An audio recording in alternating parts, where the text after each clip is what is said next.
নমস্কার বন্ধুরা, কেমন আছো তোমরা সবাই? আশা করছি তোমরা সুস্থ আছো, ভালো আছো।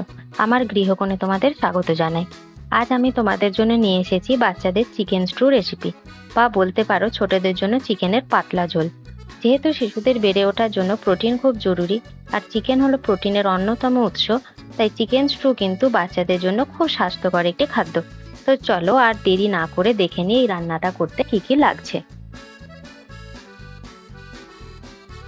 নিয়েছি গাজর কুচি, বিনস কুচি, একটু পেঁপে কুচি, ক্যাপসিকাম, আলু, টমেটো, এক টুকরো আদা আর কয়েক কোয়া রসুন।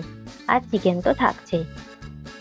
মশলার মধ্যে নিয়েছি গোটা জিরে, নুন, চিনি, হলুদ, গোটা গোলমরিচ, একটু গরম মশলা আর তেজপাতা।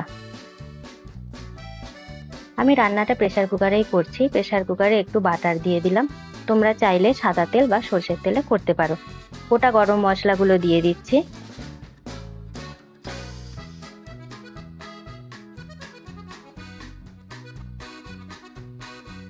দিয়ে দিলাম সমস্ত রকমের সবজি।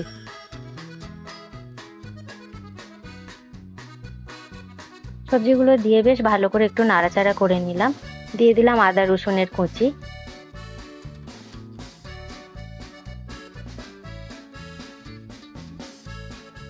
স্বাদ মতো নুন ও হলুদ দিয়ে দিলাম।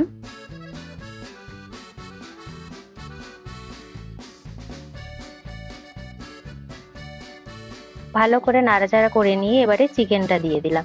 চিকেন দিয়ে ভালো করে সবজিগুলোর সাথে আর মশলাগুলোর সাথে ভালো করে মিশিয়ে নিচ্ছি।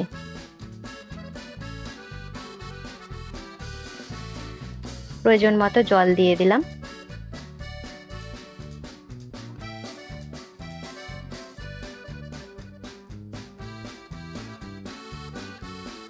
এবার প্রেসার কুকারের ঢাকনা বন্ধ করে 5 থেকে 6টা সিটি দিয়ে নেব।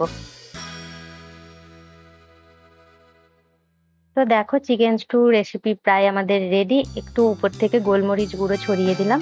এবার পাত্রে ঢেলে নিচ্ছি। আমি ভাত বেড়ে নিয়েছি। অদৃশ্য খেতে বসে পড়েছে। ভাতের মধ্যে একটু লেবু মাখিয়ে নিলাম। এবার ঝোলটা সমস্ত রকম সবজি আর চিকেন একসাথে মাখিয়ে নিচ্ছি।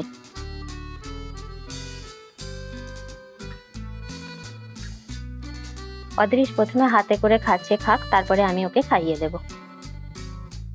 তো চলো বন্ধুরা, আজকের ব্লগটা এখানেই শেষ করলাম।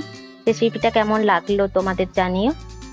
ভালো লাগলে একটা লাইক করো, একটা কমেন্ট অবশ্যই করবে। তোমাদের একটা কমেন্ট আমাকে অনেক দূর এগিয়ে নিয়ে যাওয়ার সাহস দেবে। তোমরা ভালো থেকো, সুস্থ থেকো, সাবধানে থেকো। আজকের জন্য টাটা।